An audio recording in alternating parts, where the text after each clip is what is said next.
Assalamualaikum warahmatullahi wabarakatuh. Hello everyone, welcome to my YouTube channel.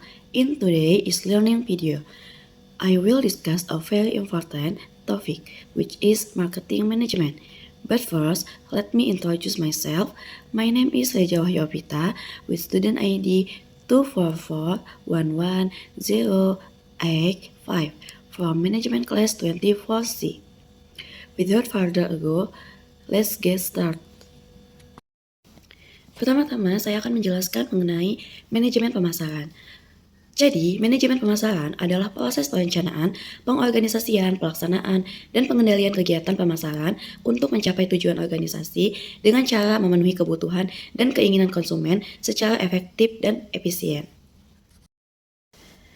Jadi, manajemen pemasaran ini memiliki beberapa tujuan utama yang saling terkait, baik dari perspektif konsumen maupun perusahaan. Tujuan-tujuan ini membantu perusahaan mencapai keberhasilan jangka pendek maupun jangka panjang. Di antaranya, memenuhi kebutuhan dan keinginan konsumen, meningkatkan penjualan dan keuntungan, membangun dan mempertahankan loyalitas pelanggan, mengembangkan citra dan posisi merek, serta menghadapi dan mengalahkan persaingan pasar. Di dalam sejarah perkembangan pemasaran, terdapat 5 konsep utama yang menggambarkan filosofi yang digunakan oleh perusahaan dalam menerapkan strategi pemasaran mereka. Konsep pemasaran adalah filosofi bisnis yang menyatakan bahwa keberhasilan perusahaan tergantung pada pemahaman kebutuhan dan keinginan pasar sasaran, serta kemampuan perusahaan dalam memberikan kepuasan yang lebih baik daripada pesaing. Dengan kata lain, fokus utamanya adalah kepuasan pelanggan sebagai kunci untuk mencapai tujuan perusahaan, seperti laba dan juga pertumbuhan pasar. 5 konsep utama dalam pemasaran diantaranya yang pertama konsep produksi, yaitu berfokus pada efisiensi produksi dan distribusi. Yang kedua konsep produk, yaitu berfokus pada kualitas, kinerja, dan fitur produk. Yang ketiga ada konsep penjualan atau selling concept, yaitu fokus terhadap promosi dan penjualan agresif. Lalu yang keempat ada konsep pemasaran atau marketing concept, yaitu berfokus pada kebutuhan dan keinginan konsumen. Serta yang kelima ada konsep pemasaran sosial atau societal marketing concept yang berfokus pada keseimbangan antara keuntungan perusahaan, kepuasan konsumen, dan juga kepentingan masyarakat. Lingkungan pemasaran terbagi menjadi 2 kategori utama, yaitu lingkungan mikro atau micro environment yang terdiri dari faktor-faktor eksternal yang berdampak langsung terhadap kegiatan pemasaran perusahaan dan masih dapat dipengaruhi oleh perusahaan. Elemen-elemen lingkungan makro meliputi company, supplier, marketing, customer, and competitor, and public. Selanjutnya ada lingkungan makro atau disebut macro environment, yaitu terdiri dari kekuatan eksternal yang berdampak tidak langsung terhadap perusahaan dan tidak dapat dikendalikan oleh perusahaan. Namun, sangat penting untuk dipantau karena dapat menciptakan peluang atau ancaman. Di antaranya meliputi politik, ekonomi, sosial, teknologi, environment, dan legal. Di dalam manajemen pemasaran juga terdapat marketing mix yang merupakan salah satu konsep inti dalam manajemen pemasaran, yaitu adalah kumpulan dari beberapa variabel atau alat pemasaran yang digunakan perusahaan untuk mempengaruhi respon konsumen dan mencapai tujuan pemasaran di pasar sasaran. Marketing mix 4V yaitu meliputi produk, price, place, promotion, and marketing mix 7V yaitu meliputi people, process, physical, evidence. Strategi STV dalam pemasaran.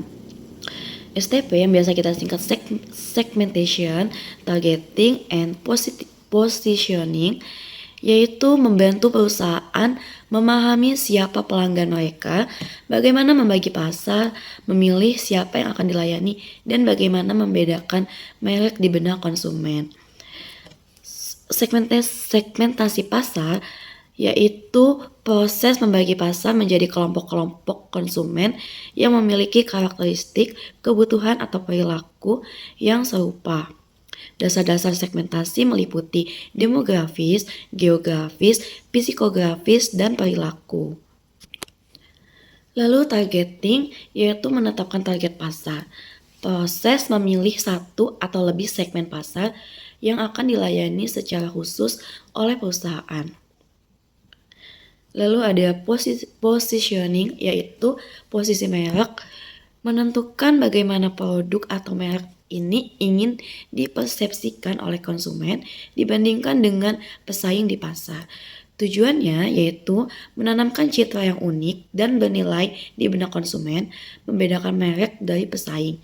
Cara menentukan positioning yaitu dengan menemukan keunggulan produk, komunikasikan nilai tersebut secara konsisten melalui promosi dan branding.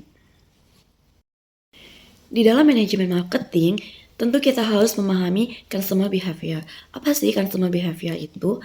Jadi, customer behavior yaitu perilaku konsumen, di mana proses dan aktivitas yang dilakukan oleh individu atau kelompok dalam mencari, memilih, membeli, menggunakan, mengevaluasi, serta membuang produk atau jasa untuk memenuhi kebutuhan dan keinginan mereka.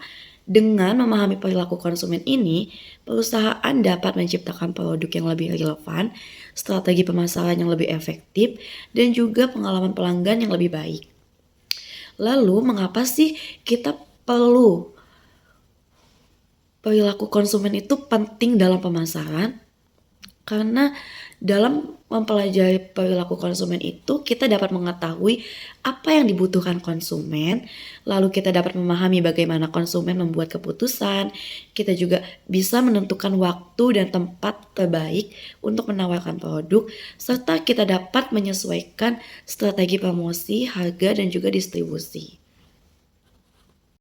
Jadi dapat kita simpulkan bahwa manajemen pemasaran merupakan proses penting dalam dunia bisnis yang mencakup analisis pasar, perencanaan strategi, pelaksanaan program pemasaran, dan evaluasi hasilnya dengan tujuan utama untuk memenuhi kebutuhan konsumen sekaligus mencapai tujuan pasar. Melalui pendekatan yang berfokus pada pelanggan, manajemen pemasaran membantu perusahaan agar dapat menyusun strategi pemasaran yang tepat sasaran, meningkatkan daya saing, membantu loyalitas pelanggan, dan meraih keberhasilan jangka pendek maupun jangka panjang.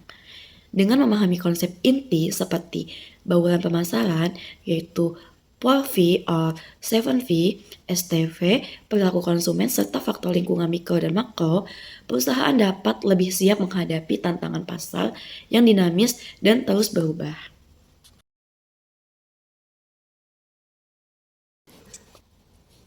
Thank you for watching this learning video about marketing management.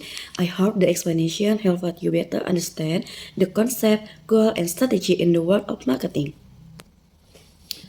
If you found this video helpful, don't forget to like, comment, and subscribe so you won't miss the next learning content. See you in the next video. Thank you and bye-bye.